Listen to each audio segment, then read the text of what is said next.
What's up, everyone? This is Landon from Cosmic Stew, and I'm here today to give you guys a quick little tutorial on Fortune Mechanics, our flagship content and mechanics release that we're really excited about. So yeah, I love role-playing as much as the next guy, as much as anyone. That's why we play D&D ultimately.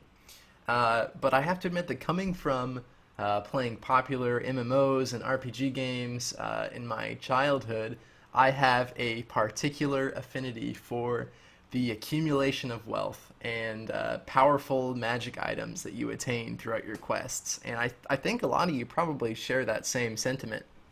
So, if you're looking for an exciting, dynamic, and rewarding loot system that's kind of rooted in RNG, but kind of determined by your own actions, then Fortune Mechanics might be nice for you to pitch to your GM or for you to implement to impress your players.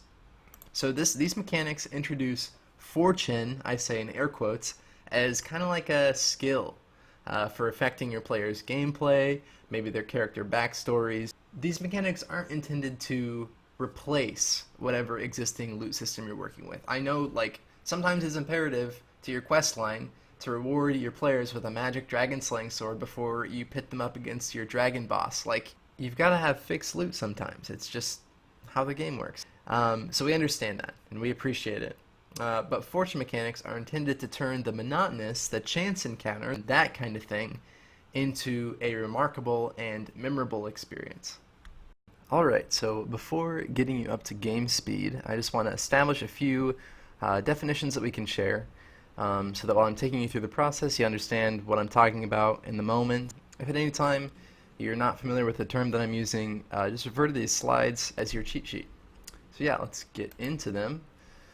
First and most importantly, you have fortune roll and fortune modifier. It's pretty intuitive. A fortune roll is equal to a D100 plus any fortune modifiers that a player is benefiting from.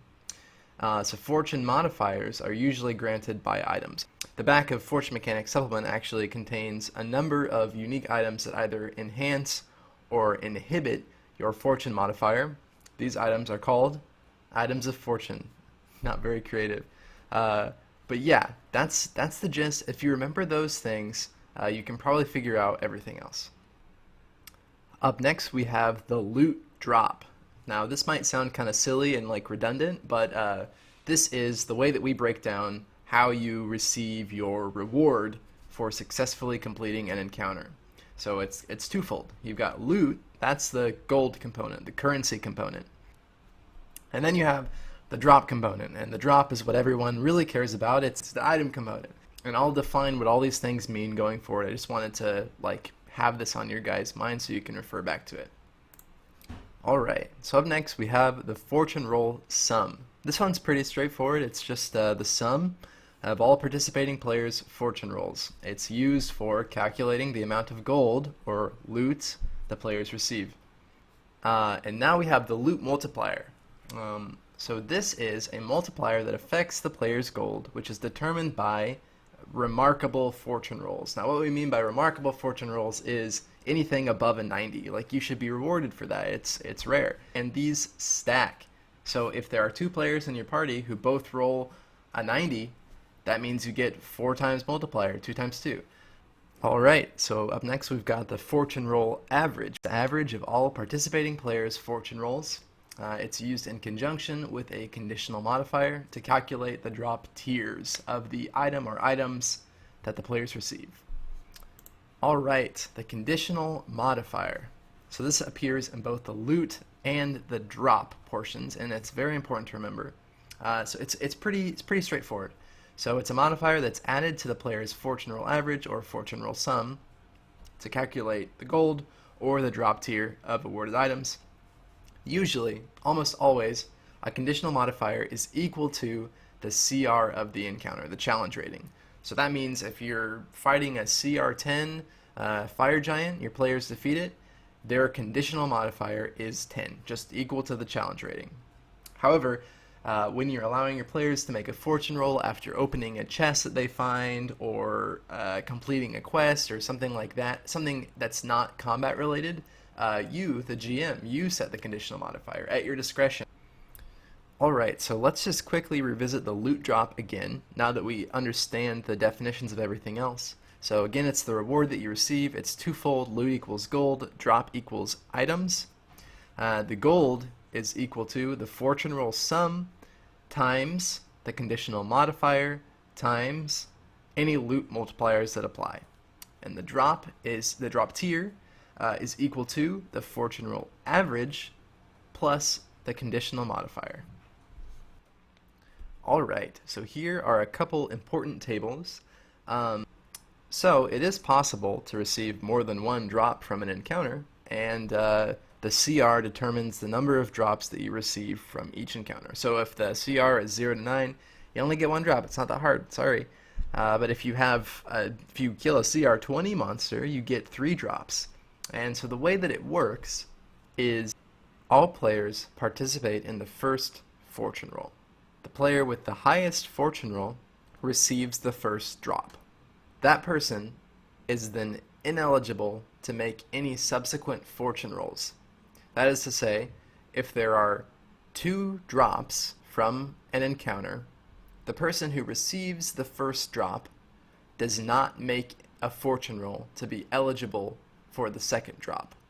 All players who did not receive the first drop do make a fortune roll to determine who receives the second, and again, the highest roller receives the drop. Repeat this process for all subsequent drops. What you'll find is that as the number of players making fortune rolls decreases, the tier of the drop has the tendency to increase. And on the right here, you'll see the drop tier table. This is very important to consult. Alright, so it might seem like that was a good number of definitions to have to process, but I assure you that once you get in a good rhythm, it's pretty quick, and it really takes longer than like conventionally rolling for loot. So to demonstrate, let's move over to roll 20, and yeah, let's just get this thing on its feet. Alright, so here I am in roll 20. Within a session that I run for my partner and some of her family members. And I'm just going to show you the process of players making a fortune roll. So we have 3 characters here: Priest, Rhiannon, and Sora. And let's say that they've just defeated a challenge rating 3 owlbear. So they've defeated the owlbear and they are going to roll for their loot. So Sora makes her fortune roll. 31. Rhiannon makes her fortune roll. 57. And Priest makes his fortune roll. 2. Okay. So now, as the GM, I have a couple calculations to make. So let's open the calculator. So 31 plus 57 plus 2. We're determining the amount of loot, gold, that they received. So we have 90, but remember we have to multiply this by the conditional modifier, which is equal to the challenge rating of the owlbear. So the 3 of them, for their rolls, received a total of 270 gold from defeating the owlbear. So 90 each if they split it evenly. If they don't, maybe one of them is greedy, or one of them denounces all material possessions, but this is the amount of gold that the party receives. So now that we've made that calculation, let's determine the drop tier. So what we do know is Rhiannon, because she rolled a 57, which is the highest, means that she gets the drop. Regardless of the tier, she's got the drop. She rolled the highest. So we take 2 plus 57 plus 31, 90. And now we're going to take the fortune roll average to determine the drop tier. So divide that by 3, it's 30. And now lastly, we add the conditional modifier, which again is the challenge rating of the owlbear, which is 3. And that's 33, which is unremarkable, to be honest. But if we consult our table, we will see that this nets them a common reward. So then I would go to whatever items table I'm referring to, and I would choose the common reward to bestow upon Rhiannon, who received the drop. Alright, so let's try that one more time. Alright, so we have Sora making her fortune roll, 54, Rhiannon making her fortune roll, a 90, and Priest making his fortune roll, a 70. Alright, so on this roll, Rhiannon struck a multiplier. So let's pull out our calculator again and show just how that works. Alright, so we've got 54 plus 90 plus 70 equals 214. So normally this would be just multiplied by 3, the CR of the owlbear, to equal 642. But since Rhiannon rolled a 90, that means she's doubled the multiplier. So we'll add another times 2 to it. So the party finds 1,284 gold from the owlbear, from a measly little challenge rating 3 owlbear. So Rhiannon really jacked up that amount. Alright, so now let's calculate the drop tier. We know Rhiannon gets it because she rolled a 90.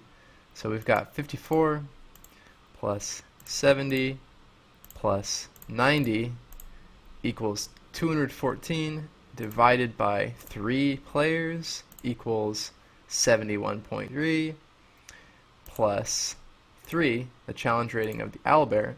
So we have 74.3. And if we consult our drop tier table, we know that that yields a rare reward, which Rhiannon receives. So I know that the pandemic has not stopped many of you passionate D&D players from playing, and I want to show you how to code a fortune roll quickly into Roll20, which I'm sure a lot of you use. It's a great platform. So let's just do it in our buddy Priest here's inventory. So you've got your attacks and spellcasting. We can make fortune roll a weapon. So we come in here, we name it fortune roll. Alright, so it's not an attack roll, so we're just going to deselect that. And we're going to treat it as if it were damage. And the damage die is 1d100. Rolling a 1d100 damage die against the fates. It's not plus your strength, so we're going to put nothing there. And then this little plus here, this is your fortune modifier. So that can go in here. Say Priest is decked out and has a +6 fortune modifier. We can put 6 in there. And then let's zoom back out. So as you'll see, he now has fortune roll 1d100 plus 6. So anytime I ask Priest to make a fortune roll, he'll make one. You see, he rolled 45, but it's actually 39 plus his fortune modifier, which is 6. So that's just a really quick and easy way to code a fortune roll into your attacks and spellcasting so that you can quickly just sling it out whenever the GM asks for it. So that is just a quick little process explaining fortune mechanics, the fortune roll, the loot drop, blah blah blah blah blah blah blah blah. And I hope it makes sense, and I hope it sounds interesting or it's cool. This video is paired with version 2 of fortune mechanics, which means that we've already released it into the world a little bit, and people have come back with really good feedback and recognized some of our shortcomings, and we've addressed that stuff and came back with V2. So we would love to hear your feedback. We would love you to play test and just let us know if it works and if you like it or if you hate it and if we need to uproot it and totally rethink everything. Just want to know. We just want you to try it and hopefully you have fun. So thanks so much for watching. In the description of this video you can find the link to our Patreon page where you can download the Fortune Mechanics PDF for free. No patronage necessary or any of that. Although we also release homebrew items, monsters, battle maps, adventures, and additional mechanic supplements if you are interested. So it sounds like your jam, check it out. If not, download the PDF and run away. That's fine too. But again, this is Landon from Cosmic Stew, and I hope you enjoyed this video, and we'll see you next time.